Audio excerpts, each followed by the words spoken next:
இதுக்கப்புறம் பாண்டியராஜ் அவர் கூட பிரயாணம் போவீங்களா? 2 பேருக்கு மிஸ் அண்டர்ஸ்டாண்டிங் வந்தது, படம் பண்ண வேணாம்னு நினைச்சோம்.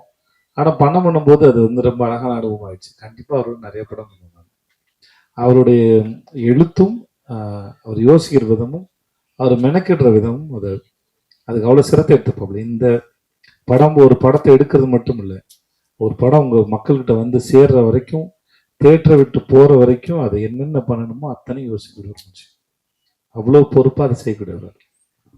புதுசா வரவங்களுக்கு நிறைய சண்டை பிரச்சனை, அது இப்பெல்லாம் நிறைய டைவர்ஸ் ஆகுது.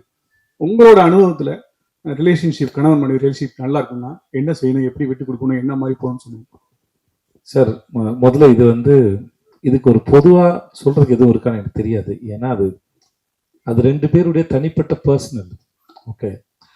ஆனா சில சமயம் நம்மளா முடிவு எடுக்கிறோம்ல, பண்ணிக்கலாம்னு தோணுது, சில சமயம் சண்டை போடலான்னு தோணுது. அது டைம் கொடுத்து பார்க்கலான்னு இருக்கு. வேகமா இல்லாம கொஞ்சம் டைம் கொடுத்து பார்க்கலான்னு இருக்கு. அதுவுமே அவங்களுடைய சொந்த இதுதானே ஒரு முடிவு தானே ஒழிய வெளியிருந்து ஒருத்தர் சொல்ல முடியும். பட் அவசரப்பட வேணாங்கிறது தான் அதிகபட்சம். வேற ஒன்று